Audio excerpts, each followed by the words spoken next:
আধুনিক যুদ্ধে air power অনেক বড় একটি জায়গা দখল করেছে। তবে 2000 সালের পর শক্তিশালী দেশগুলো অত্যাধুনিক এরিয়াল পাওয়ার নিয়ে সরাসরি মুখোমুখি হয়নি। কিন্তু দৃশ্যপট বদলে যায় 2019 সালে। সে বছর 27 ফেব্রুয়ারি পাকিস্তান ও ইন্ডিয়া তাদের সফিস্টিকেটেড এয়ার পাওয়ার নিয়ে ফেস টু ফেস এয়ার ফাইটে উপনীত হয়। 21 শতকের সবচেয়ে জটিল এবং উত্তেজনাময় এয়ার ব্যাটলের অবতারণা করে। এই ভিডিওতে 27 ফেব্রুয়ারি সেই চমৎকার এয়ার ব্যাটলের দৃশ্যায়ন দেখবেন আপনারা। যেসব তথ্য এখানে আপনারা দেখবেন তার সবগুলোই 100% ভেরিফাইড সোর্স থেকে নেওয়া হয়েছে। বিন্দুমাত্র মিথ্যা নেই, নেই কোনো বাড়াবাড়ি।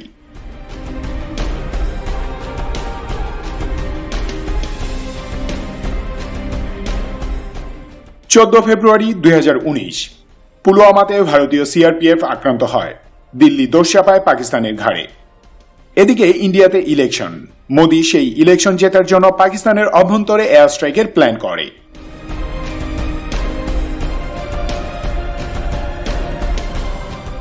26 ফেব্রুয়ারি রাত 1:30 ইন্ডিয়ান এয়ারফোর্সের 4টি কমব্যাট ফরমেশন পাকিস্তানের দিকে ধেয়ে যায়। পাকিস্তান আগেই অনুমান করে ইন্ডিয়া এই ধরনের হটকারী আক্রমণ করতে পারে, তাই হাইলি ইম্পর্টেন্ট সেক্টরগুলোতে কমব্যাট এয়ার পেট্রোল চালু রেখেছিল তারা।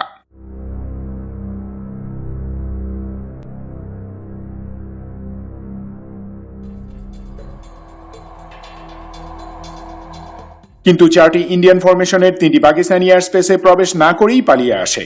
শুধু বালাকোট সেক্টর দিয়ে একটি ফরমেশন পাকিস্তানে প্রবেশ করে।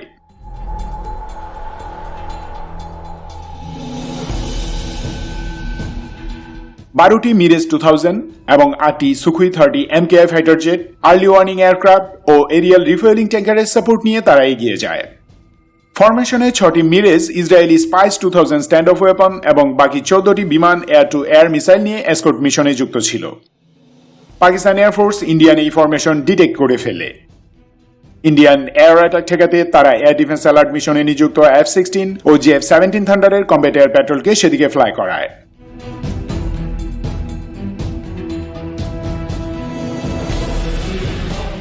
ইন্ডিয়ান ফাইটার জেটগুলো নিরাপদ দূরত্বে থেকে ইসরায়েলি স্পাইস বম্ব রিলিজ করে দৃশ্যপট থেকে পালিয়ে যায়। তবে কয়েকটি ইন্ডিয়ান জেট ইতিমধ্যে পাকিস্তানের অভ্যন্তরে প্রায় 10 কিলোমিটার ভিতরে ঢুকে পড়ে। কিন্তু piece time rules of engagement চুক্তির কারণে পাকিস্তানি ফাইটার জেট তখনও ইন্ডিয়ান ফাইটারগুলোকে মিসাইল দিয়ে শুট করেনি, অপেক্ষায় ছিল আরেকটু ভিতরে আসার। ইন্ডিয়ার ফাইটার জেটগুলো পালিয়ে যায়। ইতিমধ্যে ইন্ডিয়ান এয়ারফোর্স পাকিস্তান লাগোয়া আকাশে বিশাল ডিফেন্সিভ ফরমেশন গড়ে তোলে, যাতে পাকিস্তান পাল্টা শোধ না নিতে পারে। অত্যাধুনিক স্ট্যান্ড অফ আর্মামেন্ট ফায়ার করে ইন্ডিয়ান জেটগুলো পালিয়ে যায় এঙ্গেজমেন্ট রেঞ্জে আসার আগেই। আপাতত ইন্ডিয়ার এই ট্রিক্স কাজে দেয়। তখনও পর্যন্ত মেন্টালি ইন্ডিয়া বিজয়ী। এর পরের 15 মিনিটের মাঝে পাকিস্তানের স্ট্রাইক এলিমেন্ট মানে ground strike fighter jet ready হয়ে যায়। কিন্তু ঘটনা অন্যদিকে মোড় নিতে থাকে। গ্রাউন্ড অ্যাসেসমেন্ট থেকে জানা যায় ইন্ডিয়ান ফাইটার জেটগুলো মারাত্মক ভুল করেছে। মিলিটারি টার্গেটে হিট না করে পাহাড়ি বনাঞ্চলে বোমা ফেলে গেছে। কারণ ইন্ডিয়ান এয়ারফোর্স কোঅর্ডিনেট ক্যালকুলেশনে সম্পূর্ণ ভুল করেছিল। মানে ফাইটার পাইলট জিও লোকেশনিং এর ধাঁধায় পড়ে হিট করেছে গাছপালায়। অন্যথায় এটি চমৎকার একটি প্ল্যান ছিল।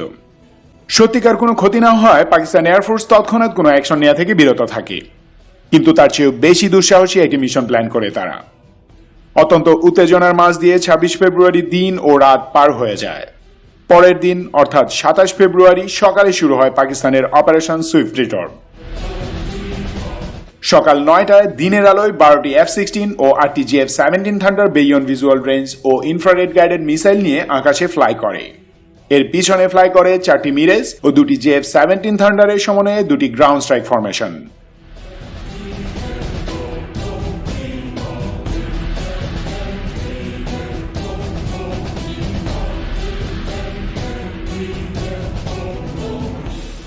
ইলেকট্রনিক ওয়ারফেয়ারের মিশনে নিযুক্ত হয় DA-20 EW এবং আর্লি ওয়ার্নিং মিশনে ফ্লাই করে SAB-2000 ADI এয়ারওয়ার্কস প্লেন। 9:20 পাকিস্তান এয়ারফোর্সের ফরমেশনগুলো হামলার জন্য নিজ নিজ পজিশনে চলে যায়। লাইন অফ কন্ট্রোলের কাছে পৌঁছতেই ইন্ডিয়ান এয়ারফোর্স মোটামুটি হতবাক। হঠাৎ উদয় হওয়া মেহমান দেখে একদম সারপ্রাইজ।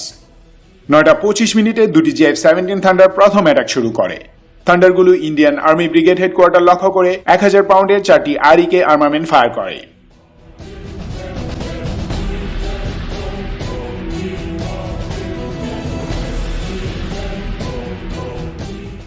একই সময়ে টু শিপ ফরমেশনে থাকা মিরেজ 5 গুলো তাদের H-4 stand of missile launch করে। টিভি গাইডেড এসব মিউনিশনসগুলো অন্য একটি ব্রিগেড হেডকোয়ার্টারের ঠিক সামনে এবং একটি ফরওয়ার্ড অস্ত্রাগারে হিট করে। পরে পাকিস্তান এয়ারফোর্স লক্ষ্যভেদে সেই ভিডিও পাবলিকলি প্রকাশ করে দেখায় তারা কি করতে পারে।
নয়টা 36 মিনিটে পাকিস্তানি F-16 একদম পারফেক্ট মোমেন্টে ইন্ডিয়ান Su-30 MKI কে মিসাইল লক করে এবং তাকে লক্ষ্য করে AIM-120 AMRAAM মিসাইল ফায়ার করে।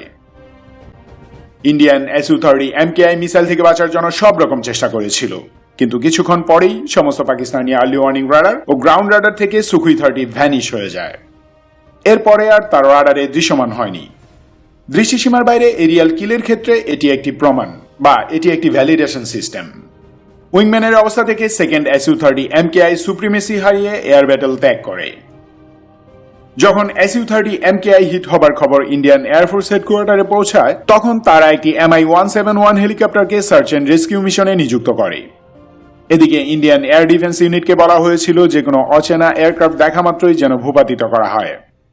হতবাক ইন্ডিয়ান অপারেটর নিজেদের হেলিকপ্টারকে পাকিস্তানি এয়ারক্রাফট মনে করে স্পাইডার এয়ার ডিফেন্স মিসাইল দিয়ে ভূপাতিত করে। নিজেদের হেলিকপ্টার না চিনতে পারার কারণ হলো পাকিস্তানি ইলেকট্রনিক ওয়ারফেয়ার প্লেন তখনও Indian radio communication system jam করে রেখেছিল।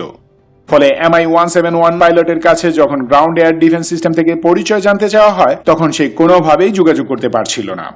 তাই শত্রু ভেবে নিজেরাই নিজেদের হেলিকপ্টার ভূপাতিত করে।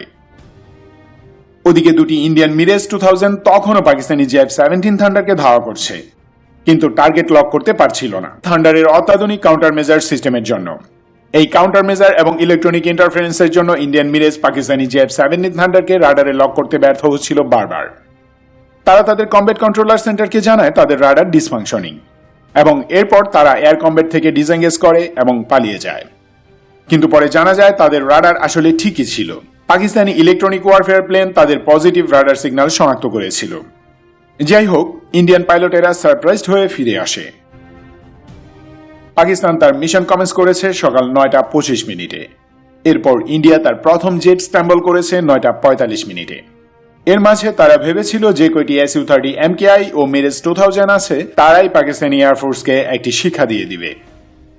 20 মিনিট পর আকাশে ওরা 5টি MiG-21 বাইসনের পাইলট তখনও যুদ্ধক্ষেত্রের আসল তথ্য সম্পর্কে সচেতন নয়। পাকিস্তানের দিকে ফ্লাইংরত অবস্থায় MiG-21 এর পাইলটেরা ইন্ডিয়ান কমান্ড সেন্টারে পাকিস্তানি টার্গেট সম্পর্কে ইনফরমেশন জানতে চায়, কিন্তু মিগের রেডিওতে তারা জ্যামিং এর কলরব ছাড়া আর কিছুই শুনতে পায়নি। আবারও এমন বাজে সিচুয়েশনাল অ্যাওয়ারনেসের কারণে ইন্ডিয়ান কমব্যাট কন্ট্রোলার MiG-21 গুলোকে ফিরে আসার জন্য নির্দেশ দেয়, কিন্তু একটি MiG-21 একদম সামনের দিকে থাকায় সে মারাত্মক রাডার জ্যামিং এর শিকার হয়। কমান্ড সেন্টারের নির্দেশ সে শুনতে পায়নি। ঠিক 9টা 50 মিনিটে সে MiG-21 পাকিস্তানি এয়ার স্পেসে প্রবেশ করে। পাক এয়ারফোর্স একটি F-16 কে নির্দেশ দেয় MiG-21 কে নিউট্রালাইজ করার জন্য। আবারও একটি AIM-120 AMRAAM মিসাইল লঞ্চ করা হয় যা টার্গেটে হিট করে।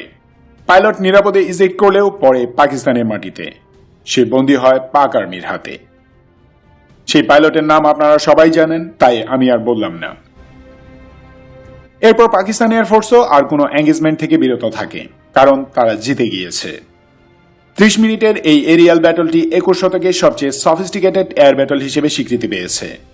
দুই পক্ষই অত্যাধুনিক fighter jet, early warning aircraft, electronic warfare plane, sophisticated stand off munitions এবং beyond visual range air to air missile নিয়ে ফাইট দেয়। ইন্ডিয়া ও পাকিস্তান উভয় পক্ষই যথেষ্ট দক্ষতার সাথে লড়াই করে, তবে স্পষ্টত বিজয়ী হয় পাকিস্তান এয়ারফোর্স। এর কারণ ইন্ডিয়ান এয়ারফোর্স তার প্রতিপক্ষ পাকিস্তান এয়ারফোর্সকে খাটো করে দেখেছিল। ইলেকট্রনিক ওয়ারফেয়ার ট্যাকটিক্সের জন্য ইন্ডিয়ান এয়ারফোর্সের কমিউনিকেশন সিস্টেম জ্যাম হয়ে পড়েছিল, যা তারা আশা করেনি। এর জন্য আকাশে উড্ডয়নরত ফাইটার জেটগুলোর সাথে তাদের যোগাযোগ ব্যাহত হওয়ায় বাস্তব পরিস্থিতি সম্পর্কে একদম অন্ধকারে পড়ে যায় তারা। আবার এদিকে অ্যালান ওয়ার্নস ও কয়েকজন মিলিটারি এভিয়েশন এক্সপার্টদের থেকে জানা যায় পাকিস্তান এয়ারফোর্স সকাল 9টায় এই মিশন শুরু করেছিল একটি বিশেষ কারণে। তা হলো সেদিন সকাল 9টায় ইন্ডিয়ান এয়ারফোর্স সীমান্তের সেই অংশে তাদের আর্লি ওয়ার্নিং এয়ারক্রাফটের শিফট চেঞ্জ করছিল। একটি অ্যাওয়াক্স প্লেন মিশন শেষে ঘাঁটিতে ফিরে এবং অন্য আরেকটি প্লেন ফ্লাই করে। এর মাঝে মাত্র 8 থেকে 10 মিনিট সময়ের একটা গ্যাপ তৈরি হয়। পাকিস্তান সামহাও গোপন এই তথ্যটি জানতে পারে এবং এই সময়েই সারপ্রাইজ মিশন পরিচালনা করে, যা তাদের বিজয়ের অন্যতম প্রধান একটি নিয়ামক হয়ে।